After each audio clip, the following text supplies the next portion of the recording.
my background is a bit varied. So I did theater, I did music, freelance writing, caretaking. So I worked a lot with people with autism. And then after I moved to the UK, took a bit of a weird turn with my career and went into technology sales. Worked my way up in a global sales and marketing consultancy. Lived in Miami for almost a year, lived in Spain for a while, but back in the UK now, and doing my own thing really. Speaking on stage, consulting with startups and small businesses mostly, and like you said, trying to live the dream, build the future.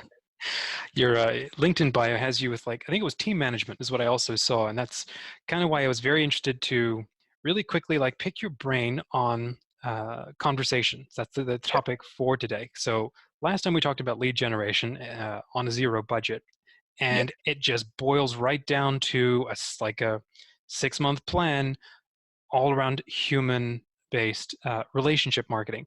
And that only absolutely. happens with good conversation. So I was really interested to just roundtable with you um, ways to have good conversations online, you know, in person. Most of us are probably it's going to be online because you're doing it through LinkedIn. Yeah. So yeah, any thoughts on your end, like how to cultivate a good convo? So absolutely. So first of all, I want to say as well, in terms of the lead gen on no budget, I actually had a great conversation about this recently. That due to my background in theater and music, I'll admit my musical style isn't exactly what's most likely to hit the charts. So usually you're trying to promote yourself with no money. You're using like guerrilla marketing, that sort of thing. So Yeah. that's definitely up my alley. But I'd say cultivating good conversations, whether that's over the phone, internet, face to face, all boils down to one thing. And it's really something that I preach in my speaking, in my coaching, in everything. And it's questions. Ask better questions and you'll get better answers. Nice. And that's internal and external. If Mm. you want better things in your life, don't ask yourself, why don't I have them? Ask yourself, how will I get them? Mhm. And I think conversations like I met with a friend of mine today who's currently seeking a new job in marketing, and I was telling her about this idea that I think not enough people talk about, which is when striking out conversations, a lot of people focus on an elevator pitch. Mhm. Everyone has a quick way of explaining what they do. But do you have elevator questions? Do you walk into a networking event ready with 3, 4, 5 questions that will get to know that person quickly and demonstrate value? That's brilliant. That's So, fantastic. so one of the examples that I gave her was, if you go to a networking event for, small businesses, let's say, Mhm. inevitably you're going to be approached by tons of people with the question, what do you do? Right. And the typical thing is, you'd ask me what I do, I'd say something like, oh, I'm a speaker, or I'm a business consultant, or, salesperson, this or that. Oh, okay. How's that going? Fine. Oh, cool. What do you do? And it's such a dead conversation. We could just as well be talking about the weather. Yeah. But if I ask you, oh, what do you do? And either you could tell me a job title, or if you're smart about it, you tell me your purpose. Mhm. Oh, what do you do? Oh, I help businesses live the dream by doing this, this, and this. I enable them to go from this to that. You tell me a story. You make me feel that narrative. Mhm. My follow-up question wouldn't be, how's that going? My follow-up question would be something like, okay, if you don't mind me asking, why is it that you're focusing on? Why Mhm. is that your purpose? Because knowing how it's going, look, if it's going poorly, no one at that networking event is going to go, oh man, business is so tough. Let me tell you about how difficult it is to be an entrepreneur. It's not really the mood that people go for. Yeah. So for me, it's all about, it's getting to know that person on a little bit of a deeper level. Mhm. And if you ask them, why is that your purpose? You'll often find out a lot more deeper, instinctive things that they have around them. And my friend's question around that was as well, if I'm looking to see if I can help them, how do I do that without an elevator pitch? Mhm. And I had two answers. First of all, feel free to use your elevator pitch, just not on its own. But also, ask them questions that might uncover pains that your elevator pitch wouldn't. You know, when I meet a small business owner in a situation where I'm not actively trying to sell to them, one of my questions would be, so out of curiosity, if you could change one thing, or if you could get any level of support at one place in your business, what would it be? Or, That's a good one. Yeah. or one change or one tool that could help you. And I've even used that in the past in job interviews. I sat opposite in a big corporation once, regional VPs for two different regions. Mm-hmm. And I asked them one after the other. I said, let's say the CEO of the company came into this room tomorrow and told each of you, you could ask for one thing to make your region more effective. What would it be? One of them was not expecting the question at all and was like, you've put me on the spot. Let her answer first.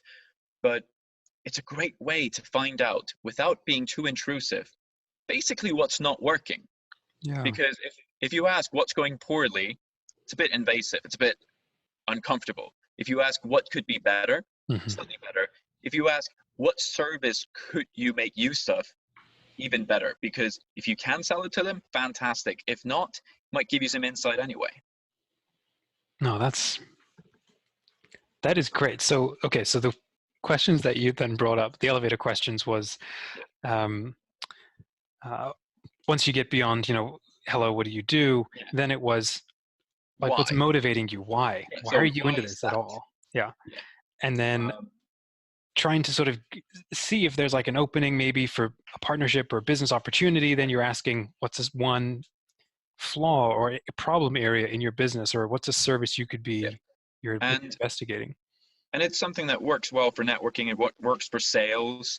And I find that best way to get people to open up with what's wrong, and a lot of salespeople fail on this, is before diving into what's wrong, ask what's right.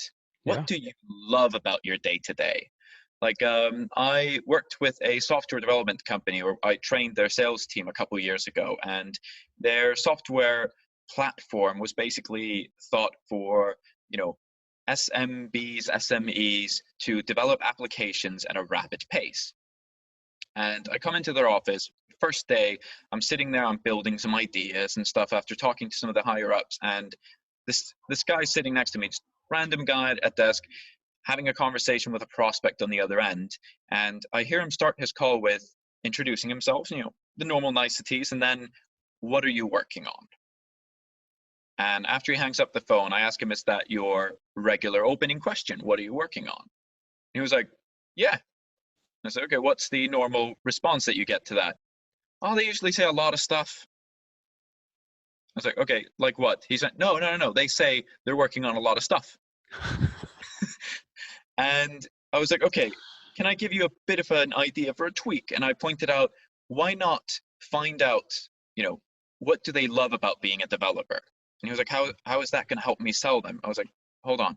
Ask them what they loved about being a developer. Get them talking, get them excited. Then you twist it around. What could you do without? What's your least favorite part of it? Because talking about that stuff that makes you passionate, that makes it seem too good to be true, man. Like, you're making me want to become a developer, and I develop business. Yeah. What's the stuff that you're not too happy about? Mm-hmm. And I told him 9 times out of 10, knowing developers myself, they're going to say, the menial stuff, the error checking, the constant, testing and figuring out that one line of code that messed it up. But their software could do that. That automated the testing. It automated, the bug sort of, I guess, pre-alpha testing. And I was saying to him, if you can talk to their developers and say, actually, we can remove some of the stuff that you hate so that you can spend more time doing what you love, that person is going to become a champion for you. And they're going to lobby to the CEO or CIO or whoever has the budget for that to make that happen. Mm-hmm. And just that simple tweak. Just turning it around. The Yeah. other thing that's just so, well, it's human about that is, I'm trying to remember the name of the book, but I can't. The author, her name is Vanessa something. And she was a rabid introvert for ages until she learned to to somehow overcome it. And now she's like one of the most incredible public speakers and whatever. And she wrote this book on how to connect with other people, like a literal methodology for working a room at a networking event, like literally where to stand to talk to the right kinds of people. Like, don't stand near the doors, don't stand near the tables, don't stand near the bathrooms, blah blah blah. You know, just a level of thinking you'd never imagine. But one of the points that she kept driving home was look for connection points, or points of connection. Yeah. And if you can find anything that is a me too moment with, Mm, oh, I like that too, right? Because we like people that like us. We like people that like yeah. the same thing. So that question right there, what did you love about your job? Or Yeah. what inspired you to get into being a data analyst? Why do Yeah. you love that? And then look for anything, like literally anything that's, oh yeah, I like that too, and Yeah. here's why. Now all of a sudden you're both talking about a shared interest, and that Absolutely. builds trust.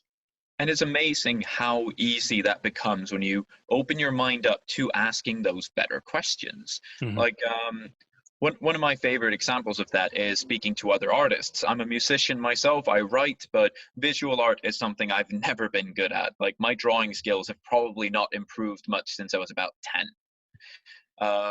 But that's probably down to me not practicing, but it was never really my forte. Hmm. But when I speak to visual artists, because I do very much like the medium, very often they'll start talking, and instead of being like, well, I don't understand what you're talking about, I'm not a visual artist, I try to find parallels. Even if I have nothing really in common there, try to find parallels. So if they're talking about, you know, abstract expressionism, I might be like, oh, actually, from a musical perspective, that kind of reminds me of, let's say, musical collages where people take influence from all different perspectives. Or someone might say, oh, I really love surrealism. And I might say, well, in my opinion, music is always surreal because that doesn't really occur in the natural world without human interaction. And it opens up Yeah. this really interesting dialogue. But Mhm. one thing that I wanted to touch upon in terms of your mention of how to network at an event. Mm. Not sure if you've seen a film called Party Monster. I haven't, no. Great film. So it's based on a true story about the club kid culture of New Okay. York. Do you know the club kid culture? Let's say I don't.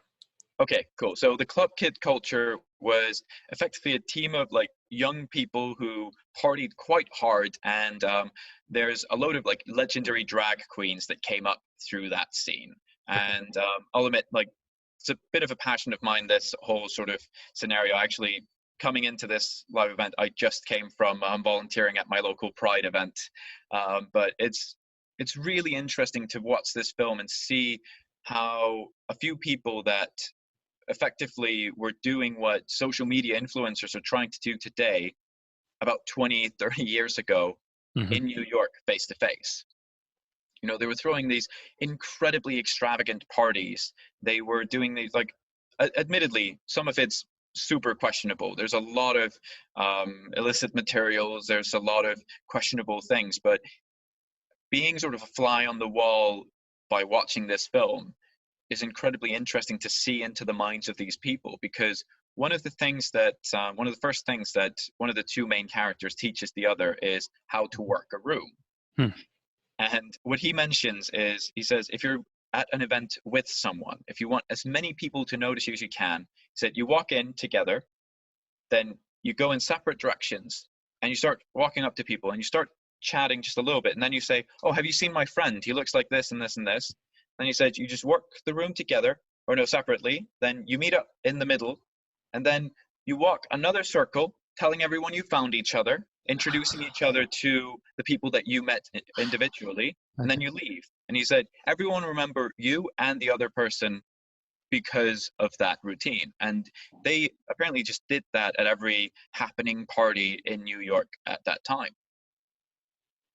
That is crazy. I mean, you're creating a little story Yeah, for the viewers. You're creating an open loop, and they're now wondering over and above their existing conversations.